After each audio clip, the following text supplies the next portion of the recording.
Hello. Okay, so um we are talking about fabrics and swatches and laying out for the client projects.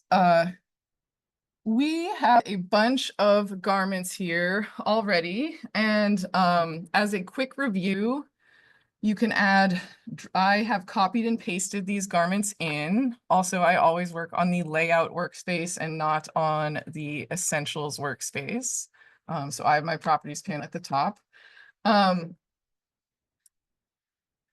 have copied and pasted these into this file from another file. So if we have another file open, I can copy, I don't know, it looks like this. I can copy and paste into here. And then I would probably immediately group it. In order to add a drop shadow, the garment has to be grouped. So effect, stylize, drop shadow, and you want to look for the stylize that's under Illustrator effects, not the stylize under Photoshop effects, effect stylize drop shadow. And then I normally just leave the drop shadow that's on here just to keep it consistent. But you can add that if you want to. And there is the drop shadow. So I've already grouped these. So what we would do is we would go to Effects, Illustrator Effects, Stylize, and Drop Shadow. And that just makes them look really flat. It also like separates them from the background. If you have a background on there. Sorry. I've lost my view, fit all in screen. If you ever lose fit all in window, if you ever lose your place on the screen. I was looking for my layers panel. It's like not out or hidden. So I'll go to Windows Layers. I didn't know if we already had a background image on here. We don't. So if you wanted to do a background image, you could easily do that as well. Do you guys want me to review putting a background image on? Are you cool with that? All right. Yeah, I'm going to move on then. This is grouped already. So we can go to Effect Stylize Drop Shadow. You don't have to use drop shadows, but I think a lot of students really like how they look. So here we have a jean skirt, and this has a denim swatch on it already. We got this denim swatch by searching for denim. I don't know, sure. Denim, seamless, swatch, or pattern, or something like that. And someone has already done the work. We're going to learn how to do this today, but in this case, someone has already done the work of making this into a repeating pattern where you won't be able to see any of the tile edges on it. So you can take any image and copy it or save it and drag it into Illustrator or however you function, and paste it into Illustrator. And then it's good if you drag it down to the scale you want to use it at ahead of time. And then with it selected, you can go to Object Pattern Make and hit OK. And it tells you I'm adding it to your swatches panel, and there's the new pattern, and this is already seamless. And then it always, always, always hides the word done the first time you use this tool. So you have to click and drag on this pattern options box, which has some settings in it that I'll go over in a minute. And then you can hit done. But you have to move the pattern options box the first time you use that tool. And now I can take any shape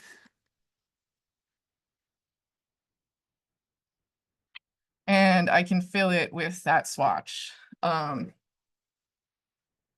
Now let's change the color of it. So for oops. Oh my gosh, I'm sorry. View fit all in window. I don't know how I keep doing that. I keep clicking something that's doing that. So for every single garment, you are going to give 3 color options for it. So for, let's start this blue skirt. For this blue skirt, it's fairly straightforward. We would have, I'll hold shift while I drag out a box so I get a perfect square. And I'll grab that color of the blue. And then,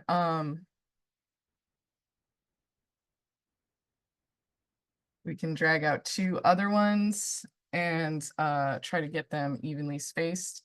And then we can change the fill color for some other color options for this skirt. And if you guys had saved your swatch thing correctly from last week, you could go to user defined and find, like I had, remember I made that client project library. You could use that to get the colors from your original artwork. And then I just end up like copying and pasting this everywhere and adjusting the colors as I go. So everyone should have 3 different color options. For something that has more than one color in it, some people do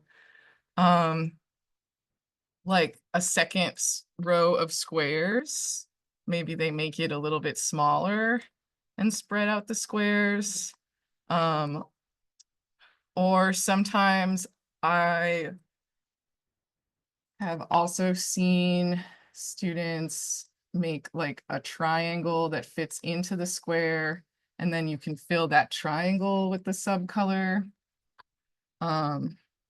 So whatever works for you, but you should like try to demonstrate a variety of the color options if possible. But then for that denim swatch, there's a couple options. So let me, oops. Oh my gosh. So let's fill each of these with the denim texture. And then there are a couple options for this. I don't know why this thing isn't minimizing.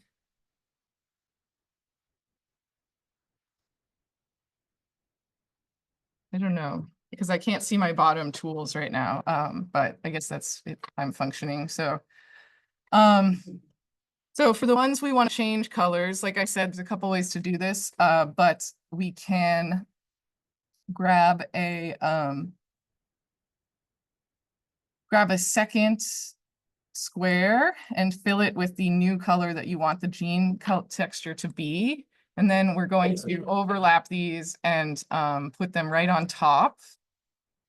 And then I'm going to leave this one overlapped for clarity's sake. We're going to find the word opacity in our properties panel, or you can go to window transparency, and that is the same panel as clicking on the word opacity in your properties panel. So now down here with this shape selected, we have access to all of the blending modes. So I've talked about the blending modes in Photoshop, but this is how you find them in Illustrator.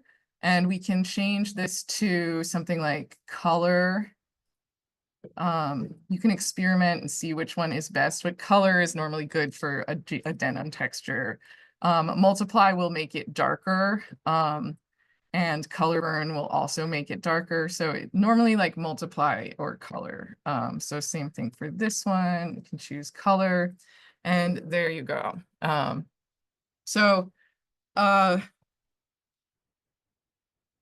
That is one way to do it. There's actually like 2 more ways to do it, but I don't know how in-depth I want to get. I guess the second way to do it is fairly straightforward. You can originally define the piece. So here I have a rectangle that I should have no stroke on it, and I'll make it the same size as this rectangle. Make sure your snapping tools are on so that, window smart guides, view smart guides. So that it all works. And then you can select both of those shapes. So now we have 2 rectangles there, and you can go to Object Pattern Make. So that's one option. You can just make the pattern again with the with that rectangle built in, and then you hit done and it's added to your panel. Or you can use the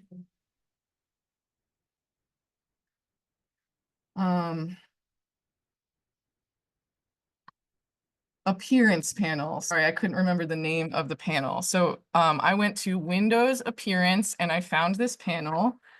And now if I have any shape selected, the appearance panel shows me my fill, stroke, and opacity for that shape. So I just have a square here that's filled with my swatch texture, and it has a 1-point stroke. What's unique about the appearance panel is this is how, like, you can add multiple strokes and multiple fills to the same shape with this panel. So for example, I have one stroke here. I've made it really nice and thick. And then I can choose this lower left-hand button. If I hover over it, it says add new stroke. Oops, I added a new fill by accident, trash. Add new stroke, and then you can make a smaller red stroke if you want, for whatever reason. I think this might be cool with graphic design. I don't use this function very often. The function I do use is adding 2 fills. So that was just an example. We'll set this back to 1 point. Damn, you gotta have it selected. This is also the menu where you can remove a drop shadow if you want to. But let me add a second fill. So I'm going to choose add new fill. We're going to put it right on top of the original fill. And then I can choose a different color from here. And when I click this little caret next to the word fill, it has its own opacity setting. And we can choose color from that setting. So now that this blending mode of color is only applied to this purple fill. So this bottom fill is still perfectly opaque. The benefit of this is you don't have 2 rectangles, and you could apply this any shape. So you could take a shape you've already made and you could add another fill to it and make that a different color easily. You just expand the fill. For beginners, I think that just having layers, like I showed earlier, just making 2 rectangles and making the top layer a different color works fine. But that is how you can change the color of a swatch. Do you guys have questions on changing the color of a swatch right now? And I'm going to get into making our own swatches. Cool.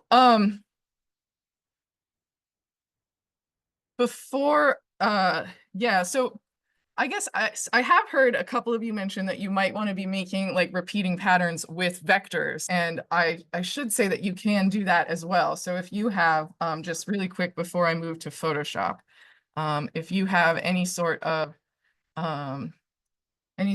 shape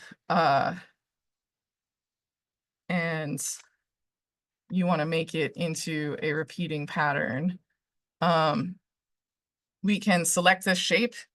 And just like we did for the swatch, we can go to Object Pattern Make, and it makes it into a repeating pattern. And then on the left here in the pattern options, these custom patterns are really where these pattern options come into play. You can choose from making different structures of repeat. What I call a half drop or a brick by column and then a brick by row. And you can also adjust how much space or how much overlap there is in between these shapes. And this is transparent right now. It's easier for beginners to make transparent repeating patterns. Next semester we go, we get so much more in depth if you ever take digital tools for textile design with me in the spring. This is what we do the whole time, and it's so fun. But for now, I would say just make a pattern with a transparent background, and then you can hit done. And then if you wanted to apply that pattern to a garment or something, you could just make 2 layers like we had for everything else. So this pattern is too big. I should also say really quickly, and this is all being recorded, so you can reference this hopefully. But if you want to make a pattern smaller, you can right click, transform, and choose scale. And then in here, we uncheck transform objects. So right now with transform objects checked off, it scales like the whole vector. But when we uncheck transform objects, leaving only transform patterns checked. Actually, I'm going to hit cancel and do it again because I think I adjusted the scale. Right click, transform scale, uncheck transform objects, leaving only transform patterns checked. And then theoretically, when it works correctly, you should be able to scale the pattern, but it's broken. Right click, transform scale, uncheck transform objects. Oh well, I swear that works. That's how it works. I'll try it again later. But that is how you scale normally. And so you can just make multiple layers of the pattern. Or if you don't want to, if your scaling is also broken, you can just scale down your original artwork to the size that you want it to be on the garments, and then go to Object Pattern Make. And then it'll automatically be at that size, which is maybe easier. If your artwork is really complex, sometimes these patterns can overwhelm your little laptops. So that's something to keep in mind. But if you have like just like 100 anchor points or something, you know, that's probably fine. But sometimes people make artwork with like thousands of anchor points and then try to make it into a vector. And then the program is trying to repeat 1,000 anchor points every single time it's repeating that pattern, and then your computer crashes. So just something to keep in mind. Yeah, your computer lights on fire. So, all right. Now I am moving to, are there any questions on any sort of pattern thing before I move to Photoshop? So we're going to use Photoshop to create a seamless repeating pattern like this denim texture, but for ourselves. And there's,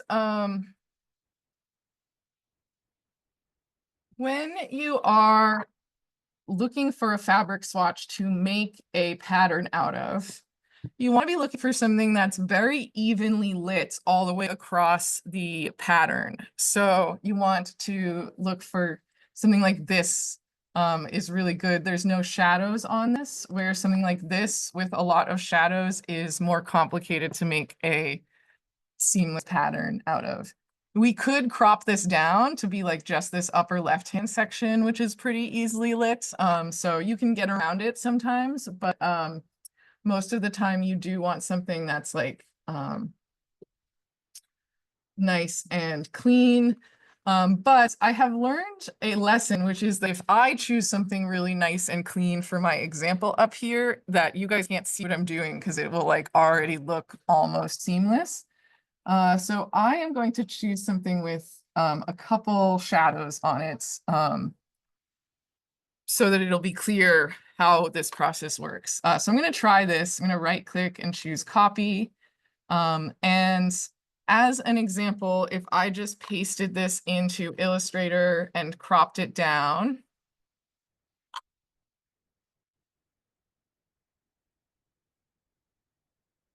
and I'll make it smaller and go to Object Pattern Make, we are going to be able to see the seams, which is just what I want to be able to show you, like see all the seams in this pattern. And that's what we're trying to eliminate in the in Photoshop. So that's what I mean by a seam, is how you can see the pattern. And even if it's like really close to the same color, you'd still be able to see a seam there a lot of the time. So in Photoshop, we are going to choose new file. And because I have that file on my clipboard, it's giving me this as an option here. This is the same size as that artwork. So I will click that and paste it in here. And then I'm going to use my crop tool to crop out the outside. And like I was saying, ideally, we would even crop this down to like a section that has all even lighting, but I'm going to leave it a bit uneven for our purposes. And it's also really important when you use the crop tool for this process that delete cropped pixels is checked off in your Photoshop properties panel at the top here. So delete cropped pixels. Otherwise, the extra pixels on the outside will interfere with this process. So right now, we cannot see the seams of this pattern. The seams are around the edges of it. And if we click and drag on it, it drags it off the edge of the page. So we are going to use a filter called Filter Other Offsets to move the seams of this pattern to the center of the page. And this is actually a textile design technique that if you draw a really cool graphic and then you cut that graphic into quarters and you swap all the corners, you'll have these gap in your graphic if it were to be a repeat pattern. I can maybe demonstrate that later, but for now, it is good to look up the number of pixels in your artwork. So we can choose image size, and just look at the number of pixels really quick. And there's about 1300 by 1500, I don't know, something around there. It doesn't have to be precise. And then we can go to Filter Other Offsets. And this is going to move the artwork off the page, but wraparound settings are checked off here in the settings options. So the artwork is going to come back off on the other side. So if I move it to the right, you can now see the seam coming back on the page on this side. And if it's like 1300 pixels wide, then we need to be about 650-ish. You just want it somewhere in the center. It doesn't have to be precise. If wraparound was not checked, if like set to transparent was checked, it's just moving the artwork to the right. It's just moving it to the right, but wraparound is checked. So anywhere where it's going off the page on the right, it's coming on the left. Same thing for the vertical. We are going to move this until we can see the seam in the center of the page. So the seam is very clear in this artwork, right? Do you guys understand how it like wrapped around? So if this were on set to transparent right now, it just moved the artwork to the right and to the down, but because wraparound is on, it's shown us the rest of the page. Yeah. Okay, yeah. But it makes sense how this is the seam of our artwork if we were if we went back to Illustrator and looked at that object pattern make, this is the cross section of the seam. It's the same art as in Photoshop here. So now we are going to use, well, actually first off, I'm going to hit OK. And now we're going to use some tools to edit this. So the key when you're editing this is that you do not want to edit any of the edge artwork. So I don't want to change any edge pixels at all. If you know, you could change one, maybe that would be fine. But that's because the edges of this are seamless. So where it goes off on the right here, it comes on over here. So all of those pixels need to stay the same. We are going to use something called content aware fill to smooth this out.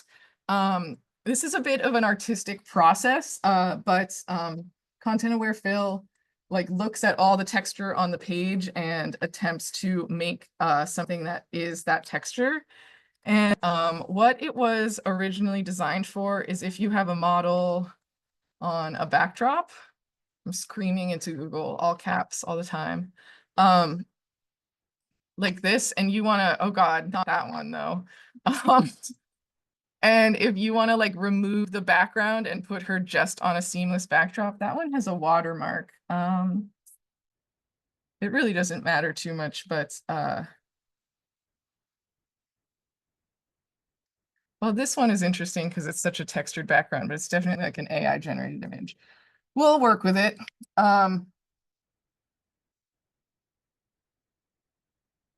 It's so small. if I want to, I can't work with this. I'm really sorry. I will find a better one. Um, it's tiny. There we go.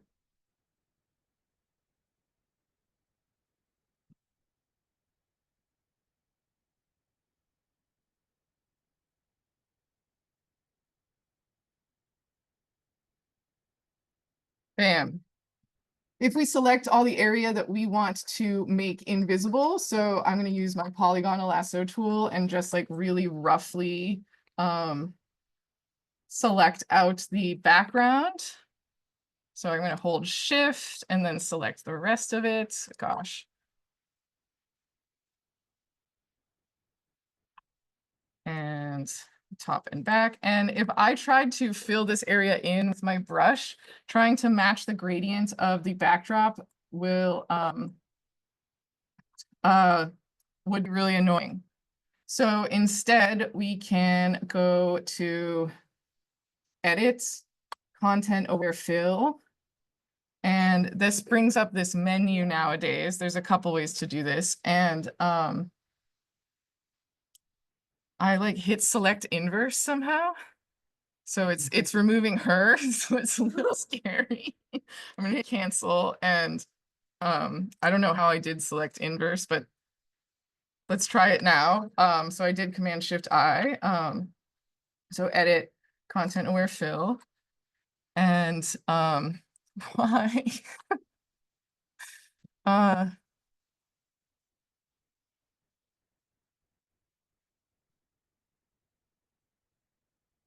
I'm gonna murder this. This is supposed to be a quick aside. There we go. Bam. Theoretically, it like takes the texture of the background and it fills the area with it. Sometimes it's better at this than other times. This is also good for like if you took a picture of like a person in front of a blue sky, but there was like an ugly street sign that you wanted to remove from the sky. It's like really good for that too. So then we could hit OK. And you can mess with this yourself to change some settings, but right now it's exported it onto its own layer. So now she's on a clean white backdrop ish. You know, there could still be some cleaning up to do. So back to here, it's also good for just textures in general. It's pretty good at like smooth gradients. So I'm going to select the select this crosshair seam in a, I don't know, a Knights Templar cross. I like to get right up to the edge, but not really choose any edge pixels, but I am selecting my whole seam. And then just choose like a big chunky area around the seam. And huh? Yeah, it's more like Knights Templar. That's in this case. If it were like longer, then it would be Jesus. You guys know the Knights Templar. Oh, but see, it's not even, it's their early cross. And then it hung around in Portugal for a long time, that cross. It's even not quite right. So when you have this selected, we can go to Edit, Content Aware Fill. And then it does its best to fill in that area. Because I haven't cropped this down to like a smooth color area, it's not doing the best at it, but it didn't do horribly. So we can hit OK, and you can do that like as many times as you like. So I could try also like selecting around this big area that I don't like maybe, and going to edit content aware fill. Oops. So I'm going to merge these two layers. So hold shift and click them, and then choose this little menu and choose merge layers. And then I'll select and do its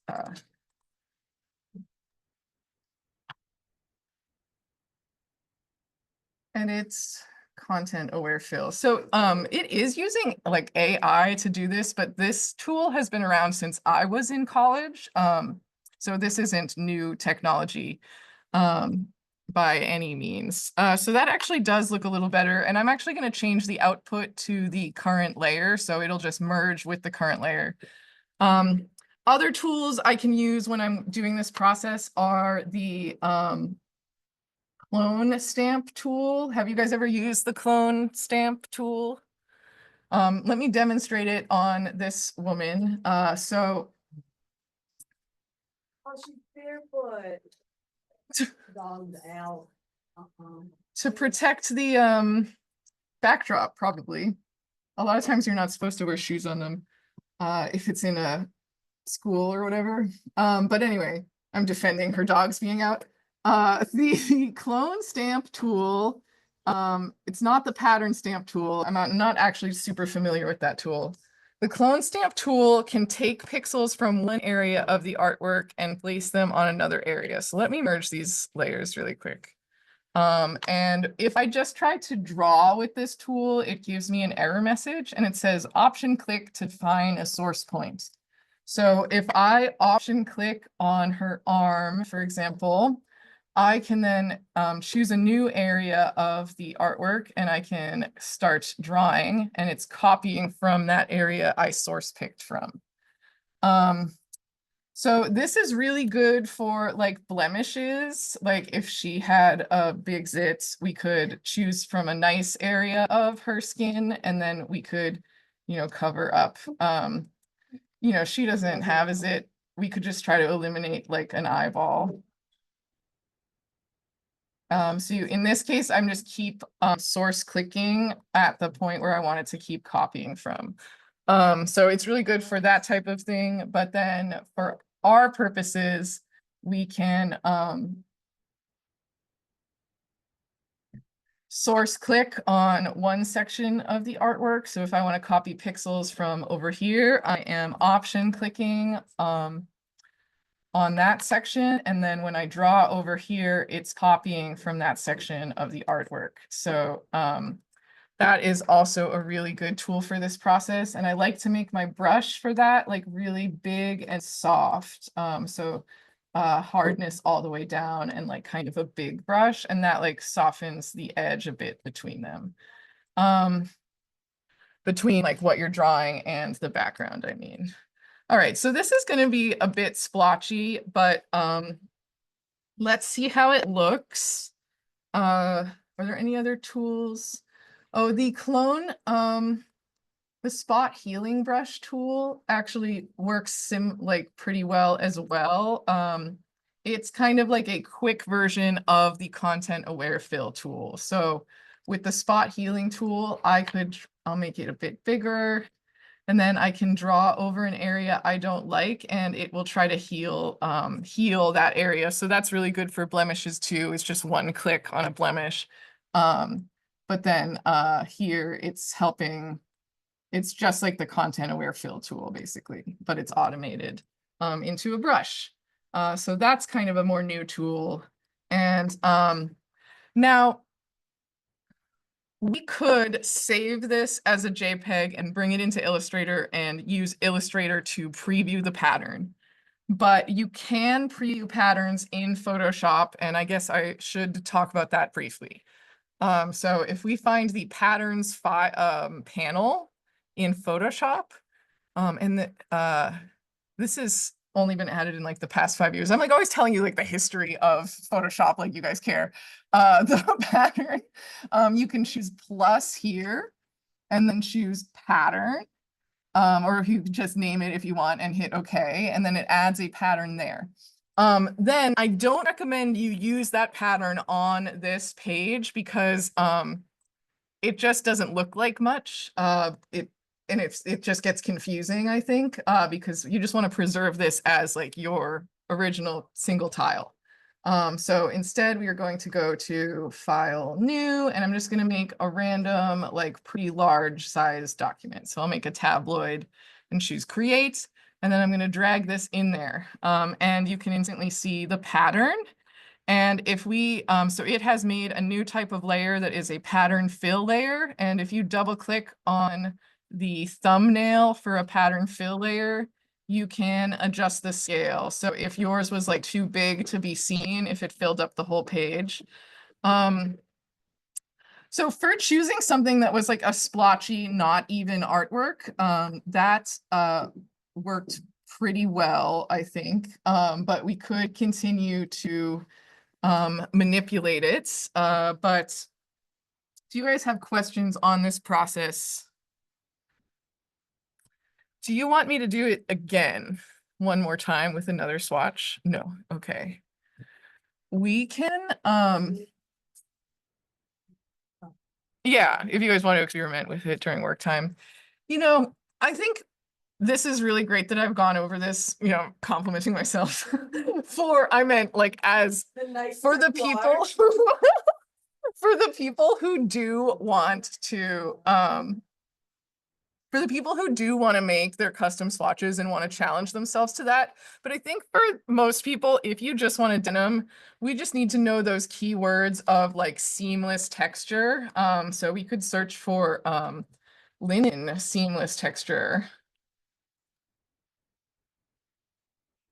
And a lot of times you will be able to find something that someone has already done the work of making it into a seamless texture for you. So I recommend you look that first, and then, but you now have the skills to make your own, which is really great.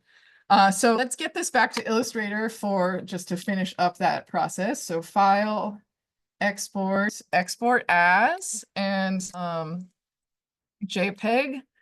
Actually a PNG would be fine, GPNG or JPEG, and we can make it high quality. It doesn't really matter though, and we can choose export and make sure you know where you save it, and then we can drag that file into Illustrator.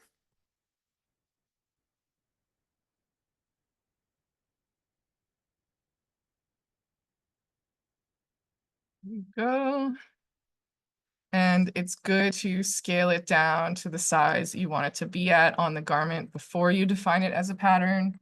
And then you can select it and go to Object, Pattern, Make, Pattern. There we go, Make. Oh, and this is a linked object, so that's good. I got that error message in case you guys run into it. So it didn't let me make the pattern because this has an X through it right now.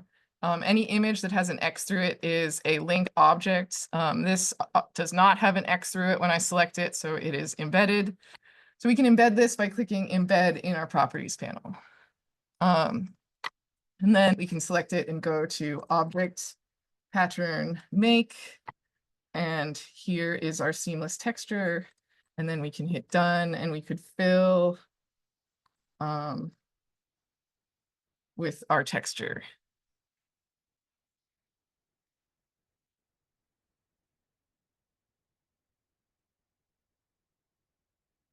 Cool. Questions on textures?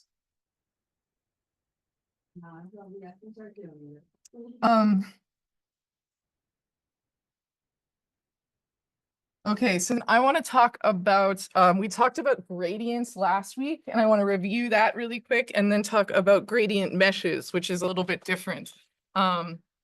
So this is also going to be,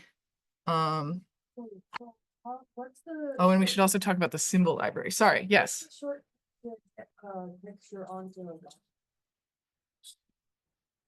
The shortcut? Yeah, you still have to do a clipping mask, like for the skirt, like you still have to do a clipping. So if I've gone to Object, Pattern, Make, and I've made this into a pattern, it now lives in my swatches. And then you just apply it as a swatch. You're welcome.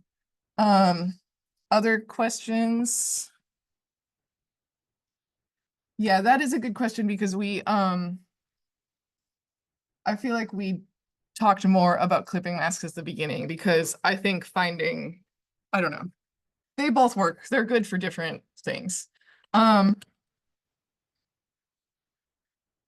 questions? Okay. So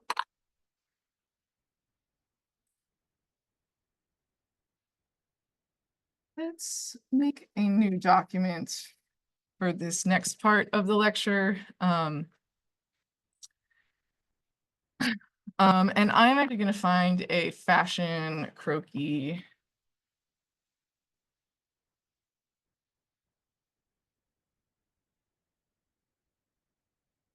Something with a bit of movement to her. And this would work for flats, this technique that I'm going to show as well. So let me crop this down. Move, crop, okay.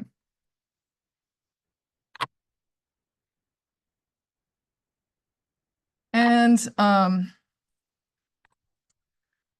I'll put her on her own layer for good measure. But this taskbar is killing me today.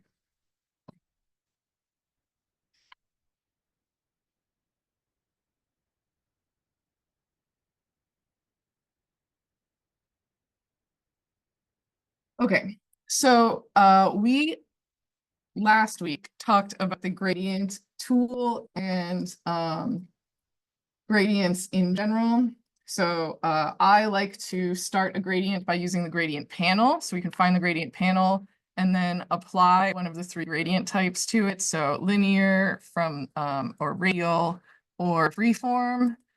So let's make a linear gradient, and then you can adjust the automatic colors by double clicking on the existing colors on the bottom.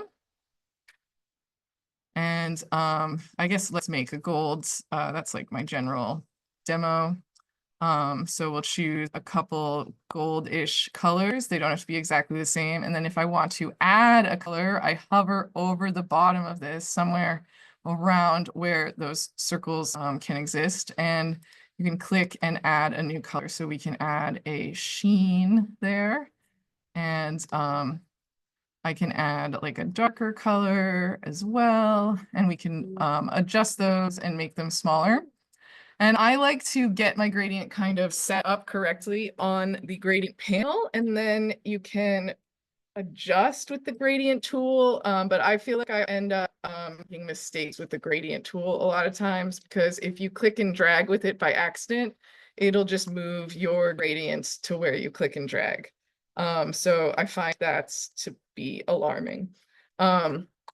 But it does work well, and you can choose more precisely where the gradient falls on your garment. There's also something called a free-form gradient, which I mentioned using for tie-dye colors, and other people also use it for shading and things, where you can add as many colors as you like, and they all blend into each other. And you can like make the area of influence of the colors bigger and smaller. And so that's the gradient tool, but today we're going to talk about a free-form gradient. So a free-form gradient can basically is a gradient that fits into a shape that becomes the shape of that vector. So I'm going to draw some curvy, sexy pants so that we can really see what this tool does. It's really well demonstrated by some curviness, but this would work for flats. And what this is going to do is we're going to be able to give the effect of like a denim garment that has like a fade effect on it, which is really common. So that might be something that you would like to accomplish. I know. There we go. But now, okay, I'll pause for a second and I'll put a stroke on the other side too, so I can see what I'm doing. Okay. So then I'm going to grab my pen tool and continue and close up that shape. So we have 2 different shapes for each leg. And I am going to fill those with a denim texture. If I already have a denim texture in another project, an option for doing that is to copy and paste an object that already has a texture on it into here, and then it will appear in your swatches panel, and then you can delete this object. So that's one way of getting swatches from file to file. So we're going to fill both of these with denim. And if you want to adjust the grain line of a fabric, like her leg is tilted pretty dramatically, we can rotate just the just fill of a shape the same way I tried to scale just the fill of the shape, but it didn't work. So here we are trying again. Right click, transform, rotate, and then you can uncheck transform objects. For any of those transform functions, you can uncheck transform objects, and then you can rotate just the pattern. So that, you know, it's not perfect, but it runs along her leg correctly now. I don't know, maybe I would split the difference, but either way, that is how you rotate it. And same thing to scale it or move it to the right section, right click, transform, move, for example. And you can uncheck transform objects and then just move the pattern around. And my favorite way to adjust numbers in all Adobe programs is if you click into a number dialog box and then keep your mouse hovered over it so it looks like that type cursor, then you can use your scroll wheel to adjust the number. Or if you're on your laptop, you can use like 2-finger swipe or whatever you use to scroll on a web page. Okay, so we filled these with denim. We're going to make a copy. We're going to fill the copy with black, and we are going to use this gradient. Object create gradient mesh. So I just have the left one selected right now, and I'll actually pop it back on top. And object create gradient mesh. And it doesn't look like much at first because the appearance is set to flat, but as soon as I change my appearance to center, it gets that gradient texture. Or you could do the opposite of to edge if you want the center of the pants to be darker than the outside of the pants. But typically for jeans, like the center is lighter because that's where like the wear is on the pants. And you can adjust the number of rows and columns to suit your needs. It really doesn't need too much. And then we can hit OK. And you can, with the white selection tool, then adjust these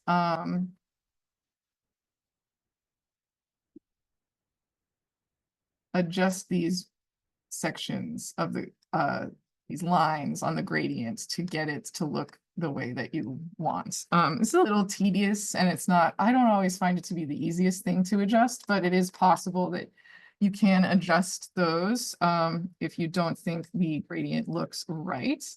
And then we can have this object selected and we're going to find our opacity, word opacity on our property panel, or you can go to window transparency. Those are the two ways to open the transparency panel, or you can go to window transparency or click on the word opacity in your property panel. And then we're going to change those blending mode settings to multiply looks pretty good, color burn, whatever one you think looks good. Let's do multiply, and then we'll also lower the opacity of it a little bit. And there we have a kind of wash texture on a jean. So the process was, we have a jean vector. Doesn't have to be jean. You could use this for other fabrics or other things as well. You have a jean texture. You have the same vector, but in black, or let me see if you can use another color. I think you can. So if we instead fill this with pink and we go to object, create gradient mesh, it creates a pink mesh, yes.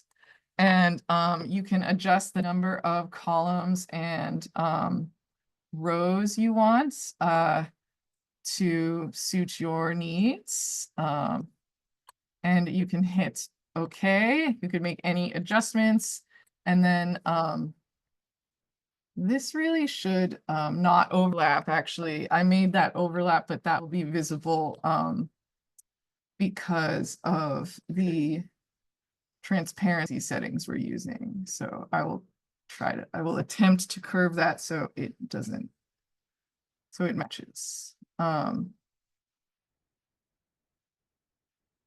we go. So then we can find our transparency panel, click on the word opacity and change the blending modes under the word normal, or find your transparency panel under window transparency, and we can change this one color. It's kind of interesting. I feel like these colors, like that green does go with it, but let's try multiply or something instead. Oh, it has to be selected. Like I said, I can't say for sure which one of these is going to be the best for like each situation. It depends on the colors in the foreground or in the background, but that is a gradient mesh. Cool. Okay, so that's gradients, gradient meshes, and then last week we talked about all like the swatch panel, and we learned how to save our custom swatches, and we also talked about the brush panel, window brushes, and we talked about how if you have custom brushes going, you can save the custom brushes using the library menu.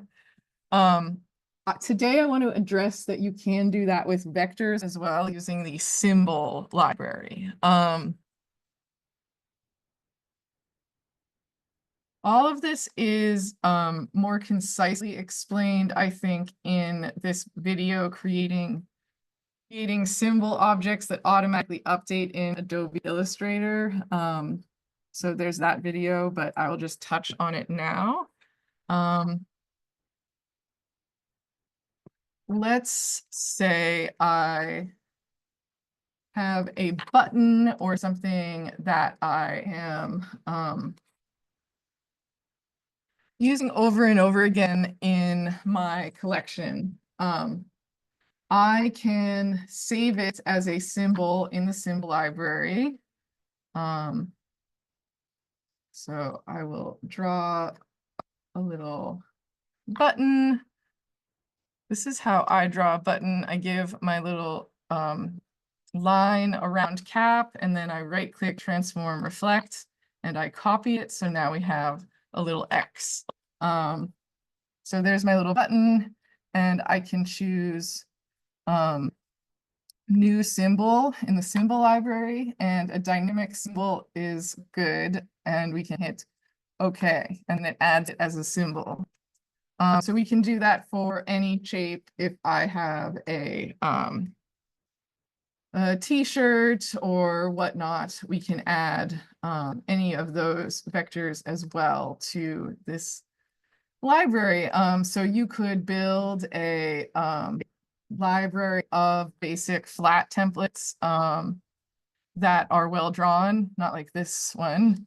And you could go to this little menu and choose Save Symbols and save it in the symbol folder inside your laptop that it recommends. If you're working on your laptop, this is a good option. And then you can choose Save, and then it would be available under User Defined with those options in it. So what does a symbol do?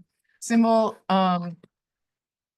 first off, it just kind of gives you easy access to this. So you could drag this out and place it wherever you wanted a new button on your artwork. So it's easy access without having to copy and paste. The other option, the other thing that it can do is if I edit one of these, they'll all edit at the same time. I have to click it and then choose Edit Symbol, and any edits to the symbol will be applied to all of its instances. So it gives me a warning message, and I can hit OK. And then if I make an adjustment and hit Escape, it applies it to all instances of that. So that would be really good if you If you like knew you wanted a zipper pull on your collection in like a bunch of different places, but you weren't sure about the final shape of the zipper pull yet, you could like put that a symbol of a zipper pull and then change it later. Or if I wanted to, I could get that get a gradient on the button or something. Maybe I decide all of a sudden that I want all of them to be shiny. I can easily edit it. So you select the symbol. It won't let you edit it unless you choose edit symbol, and then you can edit it and it'll adjust all the symbols. Now, obviously that's annoying sometimes, like especially with a t-shirt template, you probably want like all different color t-shirts and you don't want to it to be linked necessarily. So if I just drag this out and try to edit it, it doesn't let me. So I have to, if I want to edit all the symbols, I can use edit symbol and it would update all of the t-shirts. But if I want to edit just this t-shirt, I can choose break link and then I can edit just this and it won't affect the other symbols. So now it's just normal vectors. So it's actually quite useful. Like I was talking about, like the difference between this and like the Creative Cloud libraries is that for the Creative Cloud library, it would be available on Photoshop, Adobe, on any computer, anywhere. So I tend to use the Creative Cloud libraries more, but I do find that on these school computers, they're really glitchy. It doesn't seem to glitch like this on my home computer. But if I choose female flat croquis, actually, maybe we didn't talk about this last week. I might be thinking of the other class, but with the creative, you could basically assemble a library like this either in the Creative Cloud library or in the symbol library. I think the symbol library is like a little bit more reliable and less glitchy, but the Creative Cloud library is available everywhere, which is convenient. And I have a croquis here. Yes, here she is. And I have a bunch of basic flats that automatically fit her. So I just like if I'm drawing something and I draw something kind of basic, I just like throw it in this library basically. So some of these aren't like this isn't the most basic thing, but it's a good starting place where I could then edit this. I could delete pieces and manipulate it. So as you get better at drawing flats, in some of classes I've taught at other schools, it's been a part of the curriculum for you guys to make a library like this, like first thing. But you guys are so shit at drawing flats at the beginning that that library becomes useless pretty quickly because you're like, this flat I drew is shit. So I would say that now that you're a little bit better at drawing flats, making a library like this might be helpful. I find it to be super helpful. I also have a girl that I place the clothes over and I like use her like a paper doll. And when I'm talking about sketching in Illustrator, that is mostly what I'm talking about is that type of thing, where I'm drawing flats really quickly, dragging flats from other things on top of other stuff. Do I have any of my? No, I'll try to bring in an example of some of my process sometime.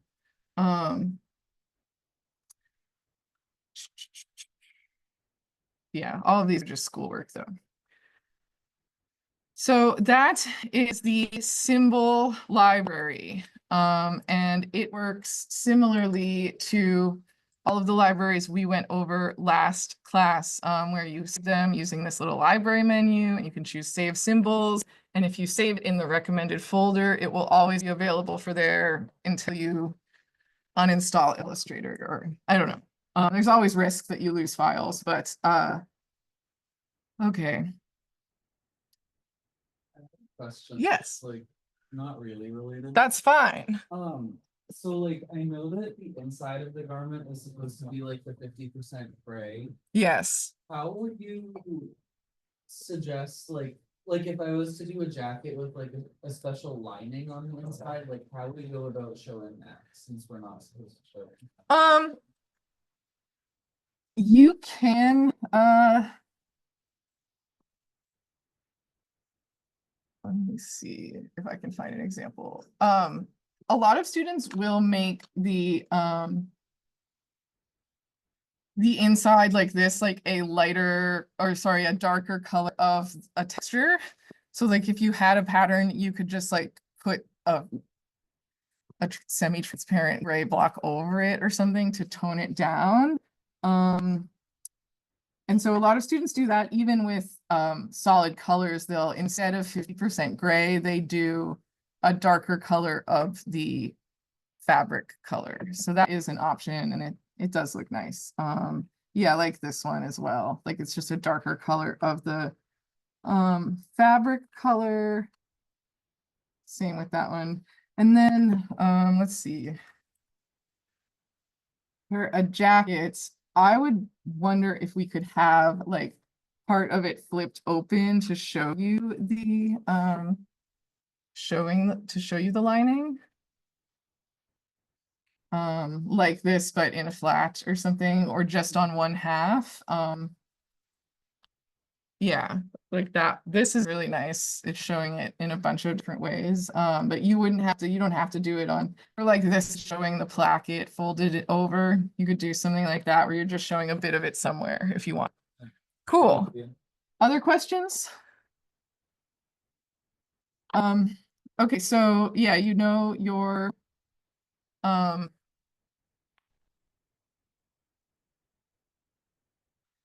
your homework is we're going to finish and print. And for this project, I would like you to try to print before class. So try to print on Wednesday. It just takes up a whole bunch of time in the class, and we're going to be introducing the final project next week. I know.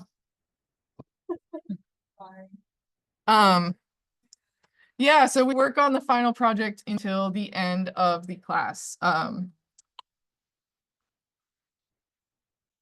So after break, we are going to see the few people we missed on either last class or the class before. My past project presentations, if you didn't do those, I would like to see them finally. And then we'll have work time. Okay, goodbye. Well, let's go to break until 11:25.